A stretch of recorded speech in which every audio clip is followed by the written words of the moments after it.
Halo, salam sejahtera. Selamat datang ke link saya. Terima kasih kepada pihak komiti ICOMA 2022 yang memberikan peluang untuk kami membentangkan artikel kami secara pembentangan selari online ini. Okey, tajuk yang diberikan kepada saya dan rakan-rakan saya bagi pembentangan di persidangan ini iaitu kesan pandemik COVID-19 kepada sosial dan komuniti, satu kajian kualitatif terhadap aktiviti keagamaan. Nah, kita tahu semasa COVID-19 baru-baru ini, ya semua aktiviti adalah dilarang kan, dan kita berada dalam keadaan PKP terutamanya di seluruh dunia ini.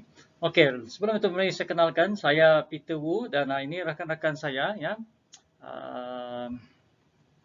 Ismail bin Makib, Sharon Kwan dan Muhammad Nur Azan. Kami semua ni adalah ahli akademik daripada Universiti Malaysia Sabah. Okey, artikel ini adalah tentang apa yang saya bagi tahu tadi. Tajuk itu tentang kesan pandemik COVID-19 terhadap aktiviti keagamaan di salah sebuah negeri di Malaysia. So, fokus saya punya kajian kali ini adalah di beberapa daerah di zon merah, ya, seperti di Kota Kinabalu, Lahadatu dan daerah Tawau. Okey, sedikit latar belakang kajian, ya, kita melihat bahawa pandemik COVID-19 ini yang melanda bukan hanya memberikan implikasi kepada kesihatan dan juga ekonomi, namun ia sebenarnya juga memberikan implikasi kepada sosial dan juga psikologikal dari segi individu, dan malahan sebenarnya telah memberikan impak yang paling besar sebenarnya dalam kehidupan masyarakat. Okey, jadi sejarahnya ataupun latar belakangnya di Malaysia ni, ancaman COVID-19 ni bermula apabila negara jiran kita iaitu Singapura melaporkan kes import pertama mereka, ya. So pada 23 Januari tersebut ada kes positif yang pertama di republik itu, dan dari sinilah ya ada kenalan rapat dengan kes positif pertama itu menyeberangi sempadan lah, mungkin mereka balik ke Malaysia ataupun mereka pergi melancong ke Malaysia, iaitu berada di Johor, dan di situlah kali pertamanya Malaysia merekodkan kes COVID-19. So, akibat daripada itu, satu daripada kesan itu, maka semua jenis aktiviti diberhentikan. Jadi yang termasuk dalam pemberhentian aktiviti ini semua bukan hanya kedai yang ditutup, bukan hanya sekolah, bukan hanya universiti, tetapi termasuk juga aktiviti keagamaan, kerana kita tahu bahawa ramai ataupun memang aktiviti keagamaan ini melibatkan ramai orang, ya, mereka berkumpul ramai-ramai. Jadi akibatnya di seluruh dunia berjuta-juta gereja dan masjid, rumah ibadat ditutup untuk mengelakkan jangkitan COVID-19. Sebab sekolah sudah tutup, universiti sudah tutup, kedai tutup, pusat membeli pun tutup. But anyway, ya, sepanjang masa tersebut, ya, sekolah masih diteruskan dengan cara online.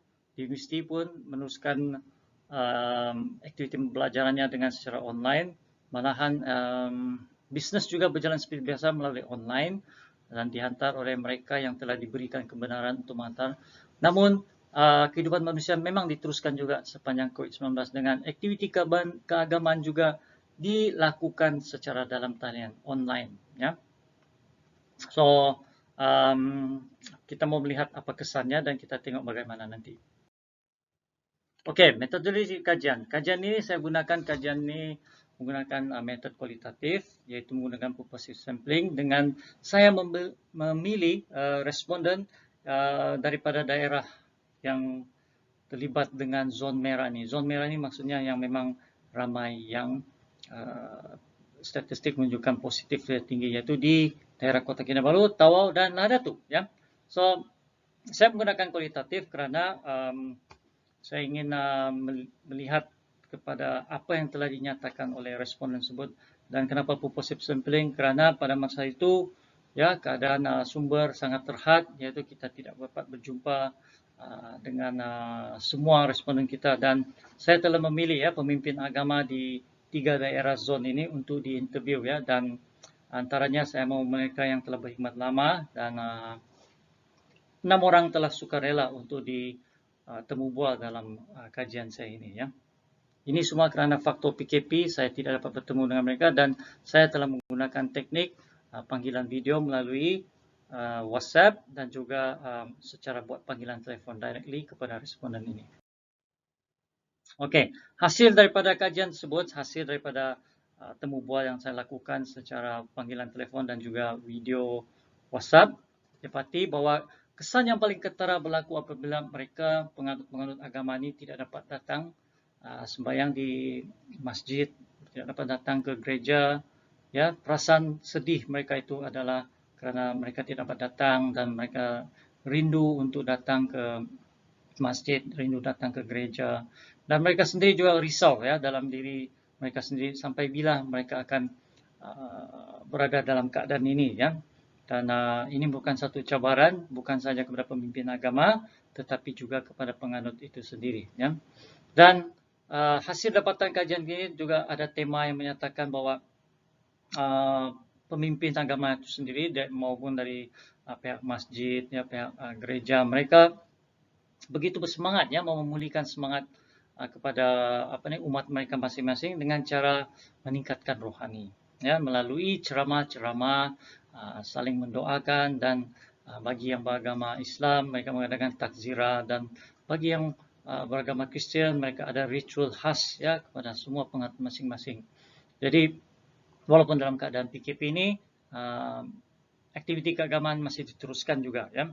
Dan tema yang seterusnya ialah strategi yang telah digunakan oleh pemimpin agama semasa pandemik ini, iaitu mereka memastikan umat mereka masih menerima aktiviti keagamaan tapi dengan menggunakan teknologi media atas talian seperti menggunakan Facebook, YouTube, video dan gambar yang dihantar ya secara online kepada semua terutamanya penganut-penganut agama masing-masing. Okey, jadi hasil daripada kajian ni ya, kami sebagai kumpulan ini telah mendapati bahawa hampir semua pemimpin agama di negeri Sabah ini telah berusaha sebenarnya bersungguh-sungguh. Saya rasa bukan saja di Sabah ini ya, di seluruh tempat di Malaysia, di Indonesia dan juga di seluruh dunia ya, mereka bersungguh-sungguh untuk melaksanakan tanggungjawab mereka meskipun semasa pandemik ni mereka juga sebenarnya diletakkan dalam keadaan larangan pergerakan ya dan para pemimpin agama ini juga mau memastikan bahawa mereka dapat sampaikan segala ajaran mengikut agama masing-masing kepada penganut mereka agar setiap umat dapat mengikuti segala ajaran agama walaupun dengan keadaan tanpa kehadiran ke masjid dan gereja ya. Jadi di sini kita tahu bahawa mereka sebenarnya berusaha juga ya untuk memastikan bahawa aktiviti keagamaan ini dapat disampaikan.